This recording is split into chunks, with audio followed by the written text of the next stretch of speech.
Hello दोस्तों, स्वागत है एक बार फिर आपके अपने चैनल मशीन पैनल में। दोस्तों, आज की वीडियो में हम बात करने वाले हैं बहुत ही इंटरेस्टिंग टॉपिक के ऊपर। BCI टूल किट BS6 में बाइक को संभालने के लिए जो BCI टूल किट के बारे में मैंने इससे पहले भी बात की थी, आज उसी के ऊपर बात करता हूं। दोस्तों, मैंने अपनी पिछली वीडियो में बताया होगा आपको कि BCI टूल किट कैसे मिलेगी और उसे मिलने के बाद वो कैसे काम करेगी, उसको चलाना कैसे है, प्रैक्टिकली ट्रेनिंग उस मशीन की इस वीडियो में मैं बताने वाला हूं पूरी डिटेल में। दोस्तों, वीडियो लास्ट तक देखना, क्योंकि अगर आपने वीडियो स्किप कर दी तो आपको बहुत प्रॉब्लम हो सकती है। अगर आपके पास BCI टूल किट या स्कैनर है जो कंपनी ने आपको प्रोवाइड किया है, मुझे BCI स्कैनर मिल चुका है दोस्तों, और उस स्कैनर की वीडियो में लाइव तो आपको दिखाऊंगा अगली वीडियो में, क्योंकि आज की वीडियो में मैं आपको ट्रेनिंग देने वाला हूं कि BCI टूल किट कैसे काम करती है। अगर कोई आपको मिस्टेक लगे या कुछ भी समझ में नहीं आए तो मुझसे कांटेक्ट कर सकते हैं। मैं अपना नंबर डिस्क्रिप्शन में दे दूंगा। कोई भी परेशानी हो तो आप मुझसे कॉल कर सकते हैं। तो दोस्तों, आइए शुरू करते हैं अपनी वीडियो।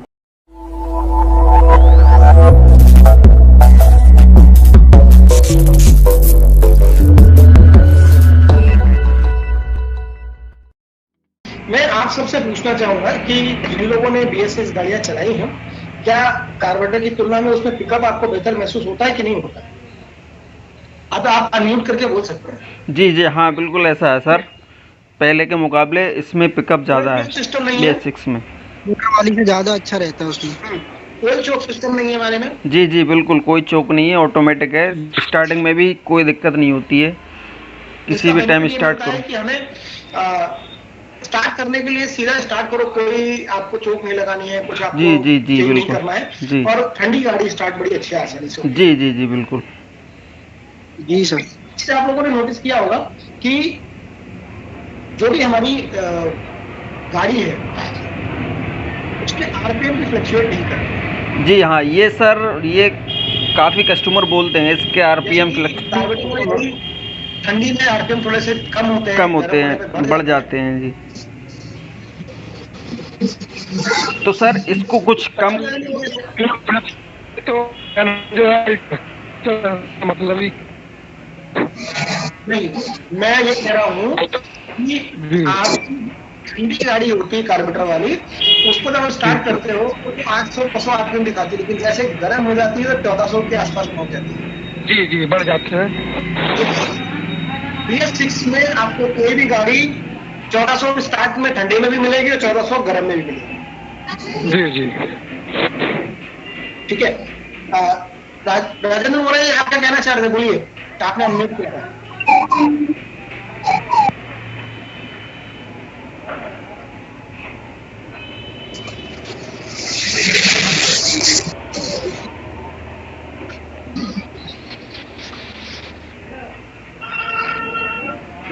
तो इसमें सबसे अच्छी बात क्या होती है कि जो एयर फ्यूल का मिक्सचर का फील है, और इसके माध्यम से बड़ा अच्छा परिचालन होता है और स्टार्टेबिलिटी अच्छी रहती है।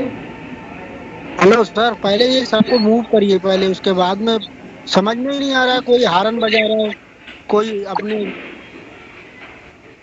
मैंने कभी अनम्यूट, सबसे निवेदन है कि अनम्यूट नहीं करें। तो ये लो एग्जॉस्ट इमिशन है, इसमें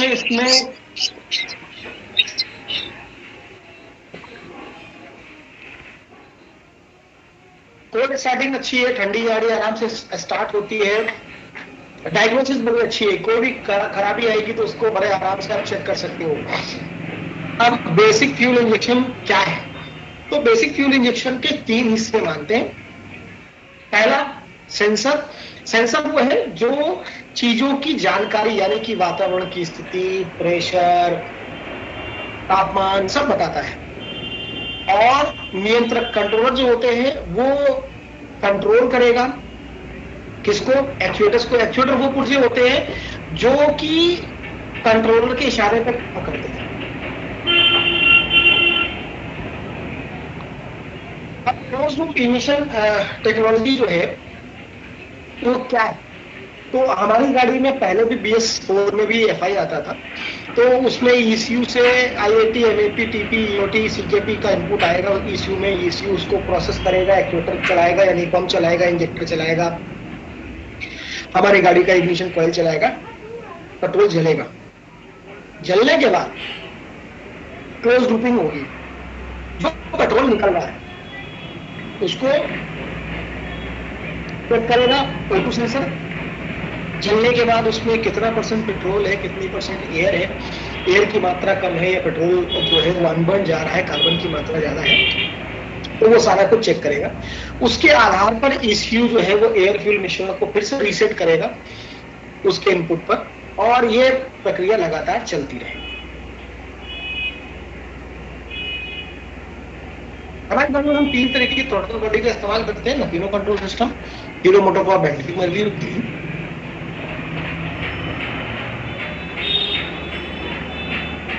जो नपीनो कंट्रोल सिस्टम है और जो हमारा मैग्नेटिक मर्क्यूरी है उसमें ECU थ्रॉटल बॉडी पे ही लगा हुआ है, ये केहिन में अलग है।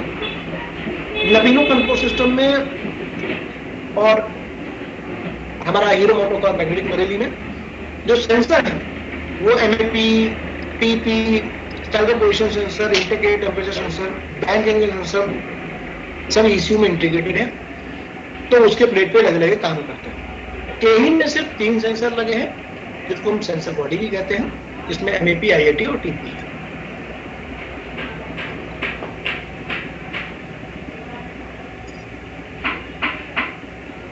मैग्नेटिक एब्सोल्यूट प्रेशर सेंसर, ये वो सेंसर है जो वातावरण में कितने हवा का दबाव है वो बताता है ECU को, और उसके आधार पर ECU पता लगाता है कि हमारी गाड़ी के अंदर जो है वो इंजन स्ट्रोक कब लग रहा है, हमें पेट्रोल कितना देना है, वो सारी चीजें चेक करता है। थ्रॉटल पोजीशन सेंसर या TP, ये बेसिकली राइडर ने कितना एक्सीलरेटर दे रखा है उसके बारे में जानकारी देता है। सारे मॉडल में अलग अलग है उसकी जगह, लेकिन काम एक ही है। इंटीग्रेटेड टेंपरेचर सेंसर, ये आने वाली हवा के तापमान के बारे में जानकारी देता है। अब ठंडी हवा और गर्म हवा से क्या फर्क पड़ता है, थोड़ा सा एक बार इसको समझने की कोशिश करते हैं। तो आप सभी ने महसूस किया होगा कि अगर कमरा बंद हो, उसके अंदर की हवा गर्म हो, तो हमें घुटनसी महसूस होने लगती है। ऐसा इसलिए होता है क्योंकि गर्म हवा में ऑक्सीजन की परसेंटेज कम होती है, ठंडी हवा में ऑक्सीजन की परसेंटेज ज्यादा होती है। ऐसा महसूस किया है आपने कि नहीं किया है? जी हाँ, ऐसा होता है। सब महसूस किया है। ठीक है। अब पेट्रोल को जलने के लिए हवा की जरूरत होती है, जी बिल्कुल, और जब तक संतुलित हवा नहीं होगी पेट्रोल पूरा जलेगा नहीं। तो हम हवा का तापमान चेक करते रहते हैं, जिसके माध्यम से हमको पता लग जाता है कि हमें पेट्रोल कितना देना है, और उसके आधार पर हम पेट्रोल की मात्रा को घटा या बढ़ा सकते हैं।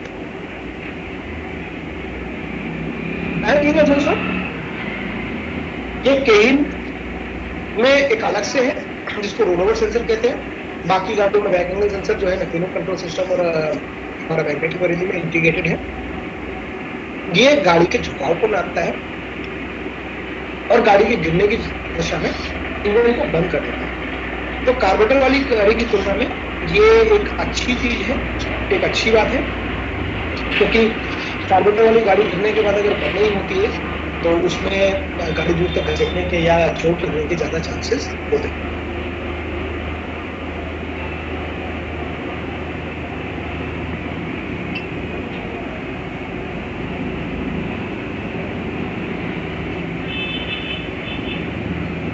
यहां तक जो कोई बताया तो उसमें किसी को कोई सवाल कुछ पूछना है, कोई बताना है? मेरा सवाल सबसे लास्ट में ठीक है, बेहतर है।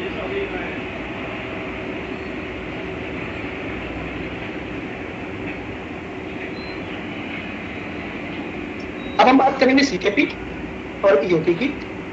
तो CKP यानी कि ट्रैक पोजीशन सेंसर और engine oil temperature sensor.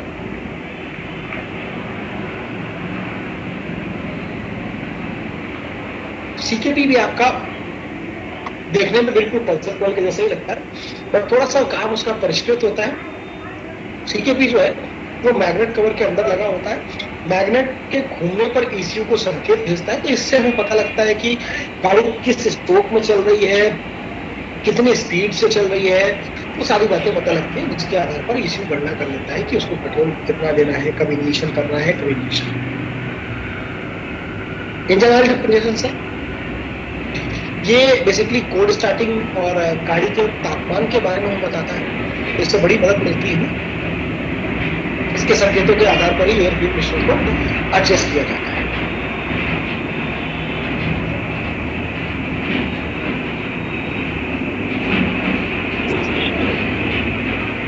Oxygen sensor, vacuum speed sensor. तो ऑक्सीजन सेंसर जो है वो बेसिकली आपका गाड़ी के अंदर से जो एग्जॉस्ट गैस निकल रही है उसके अंदर कितने % ऑक्सीजन है बाहर की तुलना में, उसको चेक करता है। और ये बहुत एक हल्का वोल्टेज जिसको कहना चाहिए, बहुत कम मात्रा में एक वोल्टेज जनरेट करता है, 0.1 से लेकर 0.9 वोल्ट तक के होता है।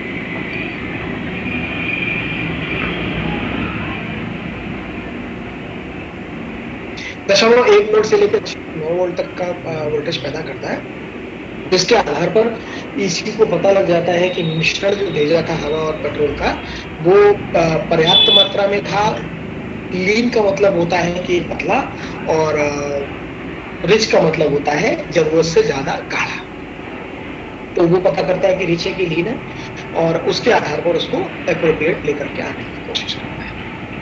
व्हीकल स्पीड सेंसर ये काउंटर शाफ्ट के ऊपर लगा हुआ है, गियर के ऊपर लगा हुआ होता है। तो गियर के दांते जो है वो सेंसर रिंग का काम करते हैं। गियर के घूमने पर हमारा जो गाड़ी की स्पीड है उसकी जानकारी ECU को मिलती है। Idle air control valve, solenoid valve. तो आइडल एयर कंट्रोल वाल्व जो एक डिजिटल लीनियर एक्चुएटर है जिसमें एक स्टेपर मोटर होती है।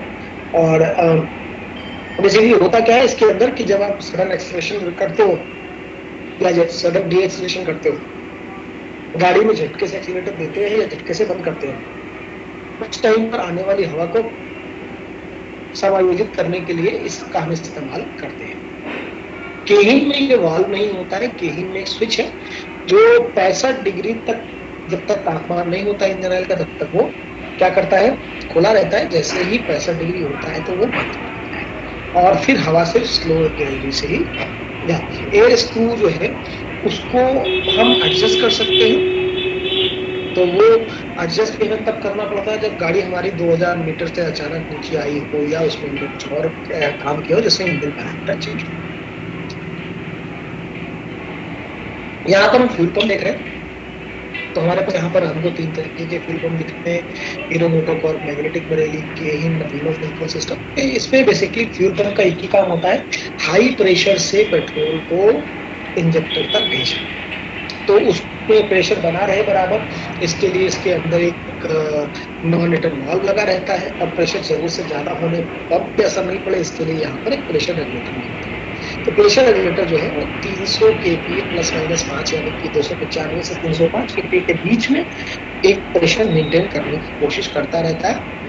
और जैसे प्रेशर ज्यादा होता है वाल्व खुल जाता है, प्रेशर कम होता है तो वाल्व बंद हो जाता है। लाइन में बराबर प्रेशर एक समान बना रहता है।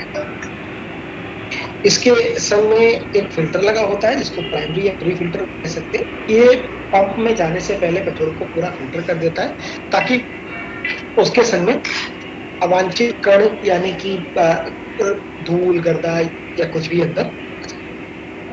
Injector, ignition coil.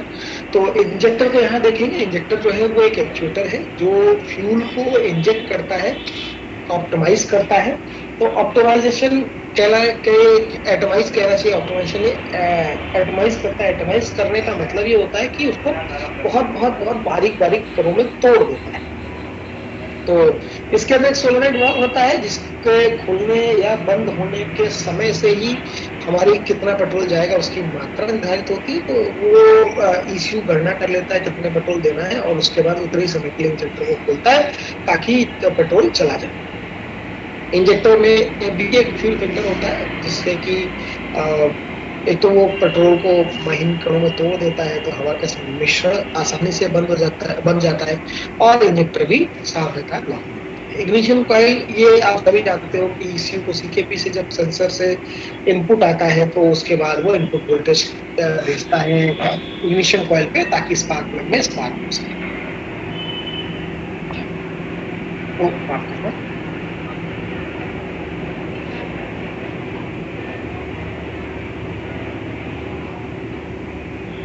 Of all यहाँ पर एक इमिशन कंट्रोल हमने किया था बहुत समय पहले, 4 साल पहले। आपने देखा होगा कि हमारी गाड़ियों के अंदर पर्चबाल लग के आने शुरू हो गए थे। तो ये पर्चबाल जो होते हैं बेसिकली ये टैंक में बनने वाली गैस को जो है वो वातावरण में न छोड़ करके के अंदर छोड़ते हैं।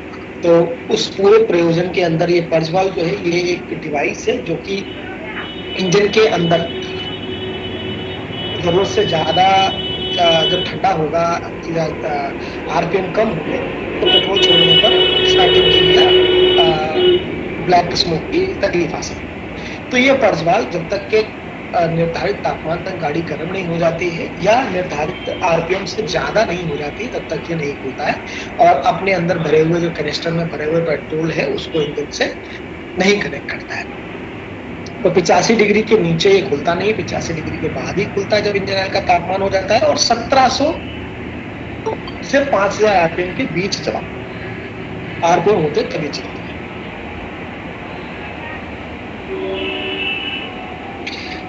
बात करते हैं 3-वे कैटलिक कन्वर्टर की। तो इसमें हमारा प्लेटिनम, पैलेडियम और रोडियम का जो है वो एक मिश्र धातु का कोटिंग होती है। इसके अंदर एक कैटलिक कन्वर्टर है जो जहरीली गैसों को कम प्रदूषण वाले कारक गैसों में कन्वर्ट कर देता है। इसमें 2 ब्लॉक भी हो सकते हैं, 1 ब्लॉक भी हो सकता है, जहां पर लग रहा है वहां की जगह के हिसाब से। और ऑक्सीडेशन और रिडक्शन प्रक्रिया के दौरान कुछ पानी की बूंदें भी पैदा होती है, इसलिए आप ध्यान रखो कि BS6 में जब भी आप गाड़ियां देखोगे तो जो भी गाड़ियां हैं उसमें सारे एग्जॉस्ट पाइप से तब बीच बीच में जब गाड़ी चलती है तो पानी भी टपकता हुआ महसूस होता है। आप सबने देखा नहीं देखा है कारों में और मोटरसाइकिल में पानी टपकता है साइलेंसर से? जी सर देखा है। जी सर होता है ज्यादा ठंड में। ठंड और गर्मी से मतलब नहीं है उसका, वो हर मौसम में होगा। वो एक कैटलिक कन्वर्टर की वजह से होता है जो प्रदूषण कारक गैसें हैं उनको कम करके ये अहानिकारक गैसों और पानी में बदल देता है। यहाँ पर फ्यूल प्रेशर जांच करने की बात करें तो फ्यूल प्रेशर जांचने का कारण क्या है कि हमारी गाड़ी के अंदर जो है वो अगर गाड़ी में पेट्रोल जितनी मात्रा में मिलना चाहिए उतनी मात्रा में नहीं मिल रहा, उतने प्रेशर से नहीं मिल रहा है तो गाड़ी हमारी माल फंक्शन कर सकती है। तो उसको चेक करने के लिए क्या करना है, इग्निशन को बंद कर देंगे, फ्यूल पंप के कनेक्टर को निकाल देंगे, फिर इग्निशन को ऑन करेंगे। इस प्रक्रिया से होगा क्या कि आपकी गाड़ी के अंदर जितना भी पेट्रोल भरा हुआ है लाइन में वो जल जाएगा, गाड़ी झटके मार के बंद हो जाएगी। उसके बाद प्रेशर गेज एक लेंगे, उसके अंदर हम एक एडिशनल पाइप लगाएंगे। उस पाइप का एक सिरा हम फ्यूल होस को इंजेक्टर के साइड से या पंप के साइड से किसी भी साइड से जहां भी संभव होगा वहां से निकाल देंगे।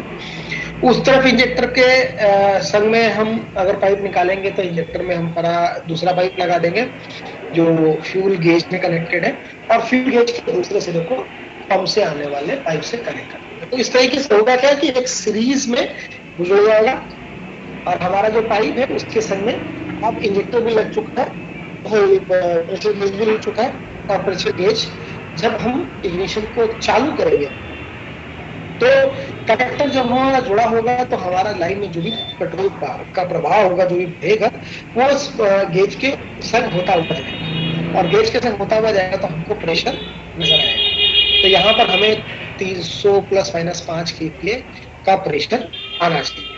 नीचे जो 2 नंबर दिए गए हैं ये नंबर आप चाहो तो नोट कर लेना। ये नंबर से अगर आप चाहोगे तो प्रेशर गेज और आपका डॉक्टर जो है वो आपको पार्ट्स के जो भी डिस्ट्रीब्यूटर है उनसे मिल सकता है।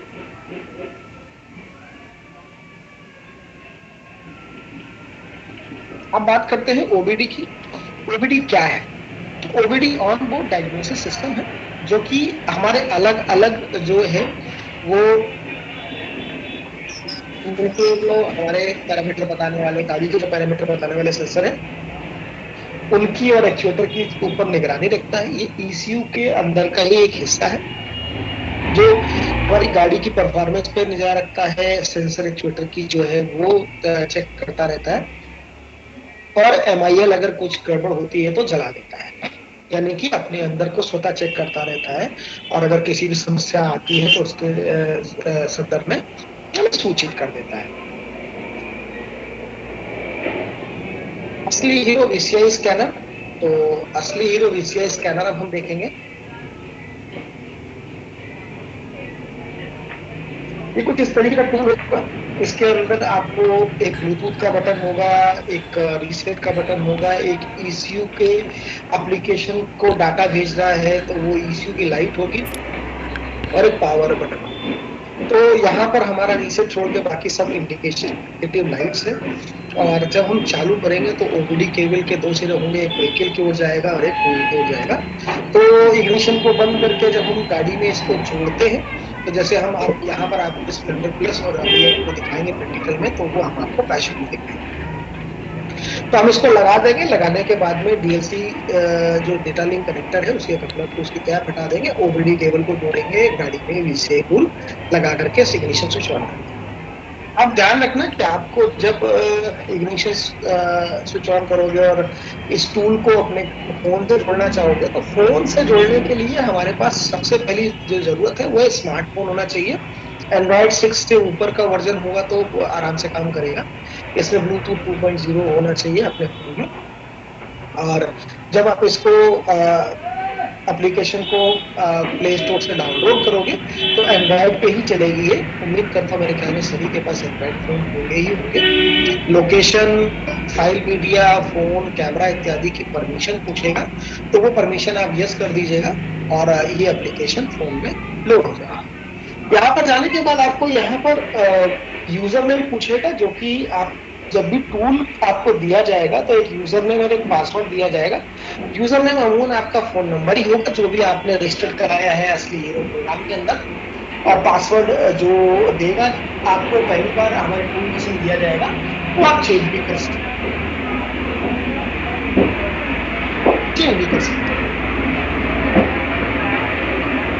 अब यहाँ पर होम पे इसमें HMCL मॉडल आ जाएंगे। HMCL मॉडल क्या है, Bluetooth, customer support, software update और यूजर प्रोफाइल, इतने सारी चीजें आएंगी। इनके बारे में एक एक करके समझते हैं।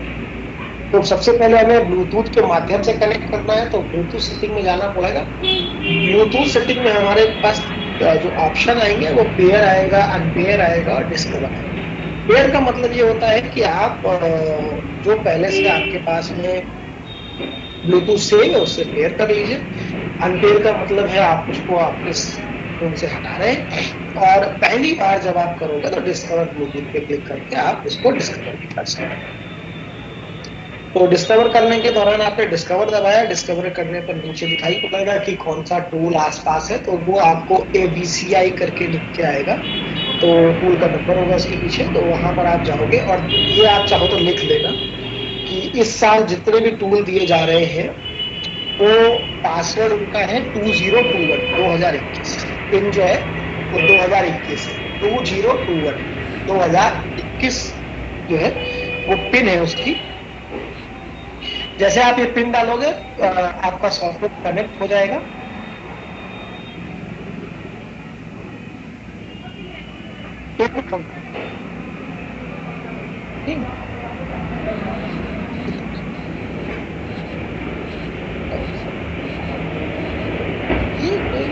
ममीरा मत ले, ममीरा बहुत महंगा, ममीरा 2500 रुपये का मिलेगा। कागजी अखरोट अगर तुमको सही लगे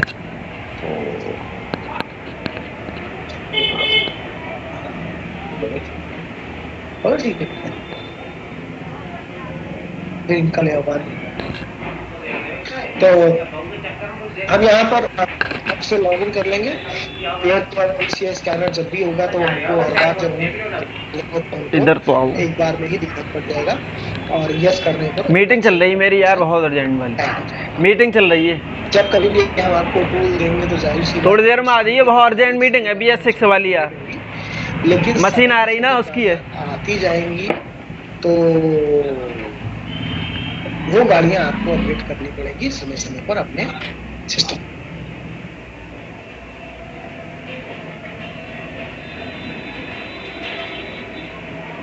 यूजर प्रोफाइल, यहाँ पर आपका जो है वो नाम, टेलीफोन नंबर डाल दीजिएगा, सेव कर दीजिएगा ताकि आपको जो है भविष्य में जब कभी कंप्लेन वगैरह नोट करानी हो तो वो आपका यहीं से सारा डिटेल ले लेगा। आपको वहां पर डिटेल डालना नहीं पड़ेगा। आप अपनी फोटो भी लगा सकते हो यहाँ पर। HMCL मॉडल जो है वो जब आप ऑप्शन क्लिक करते हो तो फिर आप उसमें बहुत सारे मॉडल देखोगे। जो भी आपका संबंधित मॉडल है उस पर क्लिक करने पर हम अंदर चले जाएंगे टूल के इस मेनू में। ये डायग्नोसिस मेनू है। इसके अंदर हमें पहला ईसीयू का विवरण दिखाई पड़ेगा, इंजन की डिटेल डाली होगी उसके अंदर, गाड़ी की डिटेल होगी। उसके साथ डायग्नोसिस करने के टाइम पे अगर कोई फॉल्ट कोड आ रहा है तो फॉल्ट कोड दिखाई पड़ेगा। हम अगर एक्चुएटर टेस्ट करना चाहते हैं तो एक्चुएटर टेस्टिंग कर सकते हैं, रियल टाइम उसका जो पैरामीटर्स है वो देख सकते हैं। और हमारी जो कुछ पैरामीटर है जिनको फ्रीज करके देखना चाहते हैं, लगातार उन पर निगाह रखना चाहते हैं, वो भी कर सकते हैं। और ग्राफिकल व्यू भी देख सकते हैं। अब हम इश्यू का विवरण देख सकते हैं। तो इश्यू के अंदर हमारा जो भी विन नंबर वगैरह है वो पड़ा होगा वो देख सकते हैं, डिटेल चेक कर सकते हैं। सॉफ्टवेयर का वर्जन, एप्लीकेशन, कैल आईडी, ये सब देख सकते हैं। फॉल्ट कोड, जैसे आप इस पर क्लिक करते हो तो अगर कोई गाड़ी के अंदर आपकी फॉल्ट है तो उसका कोड यहाँ पर आपको दिखाई पड़ने लगेगा और उसके संभावित कारण आपको दिख जाएंगे। संभावित कारणों में काम करके आप उसको रिपेयर कर सकते हो। रिपेयर करने के बाद आप क्लियर करके दे सकते हो। फॉल्ट कोड देखने के टाइम पर फ्री स्क्रीन है। फ्री स्क्रीन किसी के समय क्या पैरामीटर थे वो दिखाई देंगे। और कॉज और रेमेडी का मतलब है कि उसके संभावित कारण और उनका उपाय। लाइव डेटा, यहाँ से हम देख सकते हैं कि हमारी गाड़ी के अंदर जो इस समय चल रही है उसके अंदर क्या चीजें कैसे काम कर रही है, आरपीएम कितने हैं, तापमान कितना है, एक्सीलरेटर कितना खुला हुआ है, वो सारी चीजें यहाँ पर दिखाई पड़ी। एक्चुएटर टेस्टिंग का मतलब होता है, हम एक्चुएटर टेस्ट जब करते हैं तो हम ये करते हैं कि हमारी गाड़ी के अंदर जो लगे हुए एक्चुएटर्स हैं, यानी कि ignition coil, injector, purge valve, start switch इत्यादि इत्यादि। तो ये हम गाड़ी में जब टेस्टिंग करनी होगी तो उसको यहाँ से एक्चुएट करके टेस्ट भी कर सकते हैं, ताकि हम जो भी हमारा प्रॉब्लम है उस सर्किट को हम चेक कर सकें और उसका अगर कोई कारण है तो वो देख सकें कि उसके अंदर क्या प्रॉब्लम है और उसका क्या उपाय है। डेटा सेलेक्ट करके हम अपने हिसाब से जो भी डेटा है वो भी देख सकते हैं कि हमें किसी पैरामीटर में 4 पैरामीटर है और उसके हमें सारे डेटा नहीं देखते हैं। तो सारे डेटा देखने की बजाय हम सेलेक्ट कर लेंगे तो एक अलग से हमारी सिलेक्टेड स्क्रीन आ जाएगी और उसके आधार पर ग्राफ व्यू दिखाई पड़ेगा। इसमें हमारे चलने पर जो भी पैरामीटर है अंदर के वो सेलेक्ट करके हम ग्राफिकल भी देख सकते हैं। कस्टमर सपोर्ट वो लास्ट है। तो कस्टमर सपोर्ट जो है वो बेसिकली लास्ट ऑप्शन है हमारा। जब हमको कभी कोई मान लो टूल हमने लिया तो वो टूल हमारा जो है वो माल फंक्शन कर रहा है, सही नहीं काम कर रहा है, कुछ में सपोर्ट चाहिए, केबल है, टूल में कोई समस्या है, तो हम यहाँ पर सपोर्ट के लिए बात कर सकते हैं। उसके लिए कंप्लेंट डालेंगे, जनरेट कंप्लेंट करेंगे, ट्रैक कर सकते हैं, सपोर्ट में जाकर के उसमें कॉल करके उनको कंप्लेंट करने में हमारी मदद करने के लिए बोल सकते हैं। तो कंप्लेंट करने के लिए, कस्टमर सपोर्ट में जाने के लिए आपको यहाँ पर जो है वो एक फ़ोन नंबर भी इसके साथ में रहेगा इसी एप्लीकेशन में। और अगर आप कंप्लेंट जनरेट कर रहे हो तो आपकी यूजर आईडी, आपका मोबाइल नंबर को मैंने पहले बताया कि सेव कर देना चाहिए, वो अपने आप स्वतः आ जाएगा। और यहाँ पर आप कंप्लेंट टाइप देख सकते हो कि क्या आपको तकलीफ होगी, शेड्यूल में, लेवल में आया है, क्या कोई प्रॉब्लम है, वो करके आप यहाँ सबमिट कर दो। तो भी आप कंप्लेंट सबमिट करोगे तो उसके बाद उसको ट्रैक भी कर सकते हो, देख भी सकते हो कि कंप्लेंट में क्या हुआ और उस कंप्लेंट के ऊपर आप क्या हो रहा है वो देखते समझ सकते हो। ये हमारी तरफ से है कि हम आपको विद इन 2 डेज वो कंप्लेंट का कोई सोल्यूशन कराएंगे। जो फोन नंबर है वो कॉल कस्टमर सपोर्ट है। जैसे क्लिक करोगे तो इसमें फोन नंबर सेव है, वो आपके मोबाइल, उसको आप कॉल करके आप कंप्लेन करने में मदद भी करने के लिए बोल सकते हो कॉल सेंटर से। जो टूल है हमारा वो बेसिकली बहुत अच्छा है, परिष्कृत है। तो इस टूल की क्या है अच्छाई वो बताने के लिए यहाँ पर मैं बता रहा हूँ। तो यहाँ पर इसको जब आपको टूल देंगे तो आपको 1 साल की वारंटी भी देंगे। तो वो वारंटी जब आपको मिलेगा उस तारीख से 1 वर्ष के लिए, यानी बिलिंग की तारीख से 1 वर्ष के लिए मान्य होगी। तो केवल सिर्फ 6 महीने के लिए रहेगी। और अगर कोई सॉफ्टवेयर है उसको रिलीज किया है तो उसके सॉफ्टवेयर की परफेक्शन की वारंटी 1 साल की रहती है। बस आपको क्या करना है कि टूल को खोलने का प्रयास नहीं करना है, उसको खोलिएगा मत। वो जैसे है बस बना रहने दीजिए, उसको चलने दीजिए। आपको जब कोई कंप्लेंट है तो सबसे जानने की कोशिश न करें, उसको हमारे पास लेकर के आए, हम उसको करेंगे। वारंटी सपोर्ट के लिए हमारा नंबर है, इसके ऊपर हम बातचीत करके, या मेल आईडी है या एड्रेस है, तो जब आप भेजोगे तो टूल भेजने का खर्चा जो है वो आपको लगेगा, लेकिन जब टूल हम रिपेयर कर देंगे तो हम वापस आपके पास अपने खर्चे में भेजेंगे। उसके अलावा टूल में अगर कोई प्रॉब्लम आती है तो टूल की जो लेबर है कभी भी रिपेयर की नहीं देनी पड़ेगी। पार्ट्स अगर कोई लगता है तो पार्ट्स की लेबर, पार्ट्स के पैसे देंगे। अब चलते हैं, हम टूल को देखते हैं, एक बार टूल के साथ जुड़ते हैं। मैं क्या करूंगा, मैं अब ये प्रेजेंटेशन बंद कर दूंगा और अपने फोन के माध्यम से जुड़ूंगा। तो मैं अभी यहाँ आवाज और वीडियो दोनों बंद करूंगा और अब मोबाइल के थ्रू जुड़ने की कोशिश करूंगा। ये है स्पेशल टूल, वो है आपका स्पेशल। ये तो मैं इसको ऑन करता हूँ। इसके अंदर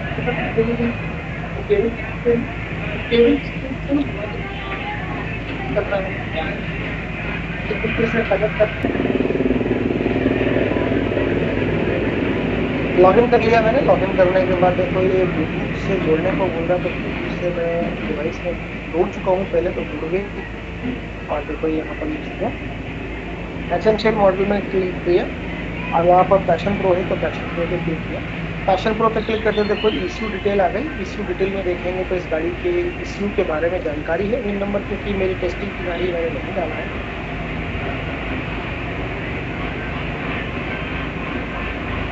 बैक करते हैं फॉल्ट कोड्स। तो गाड़ी के अंदर अगर कोई सेंसर निकला है तो निकाल लेंगे। तो इनका डायल टेम्परेचर सेंसर। अब अगर इसी लाल कलर के क्लिक तो यहाँ पर 30 फ्रेम और फॉल्ट रेमेडी लिखा आएगा। फॉल्ट और रेमेडी पे जैसे क्लिक किया तो संभावित कारण और उसके उपाय भी बता रहा है। तो हमारे संभावित कारण ये है कि सेंसर जो है डिस्कनेक्टेड या हमारे व्हीकल पे पेचेस के संग में शॉर्ट है। तो हमारा ईओटी सेंसर की जो वायरिंग है उसको चेक करना है और सेंसर उपाय भी इसमें। उसके बाद हम इसको क्लियर भी कर सकते हैं, तो क्लियर डीटीसी यहीं से हो जाएगा। बैक करते हैं, लाइव डेटा की तरफ चलते हैं। तो ये लाइव डेटा के पैरामीटर है, जैसे कि मैं इसको ऑन करता हूँ। यहाँ हम देख रहे हैं कि जो इंजन के आरपीएम है वो 0 है, गाड़ी बंद है, रेटिंग स्पीड भी 0 है, मैनिफोल्ड प्रेशर 1003 है, 8% प्रेशर 1003 है, एयर टेम्परेचर एल्टीट्यूड 33 है, इंजन टेम्परेचर 28 है। मैं गाड़ी को स्टार्ट करता हूँ। स्टार्ट करने मात्र से देखेंगे कि इसके अंदर क्या कुछ चेंजेस आते हैं।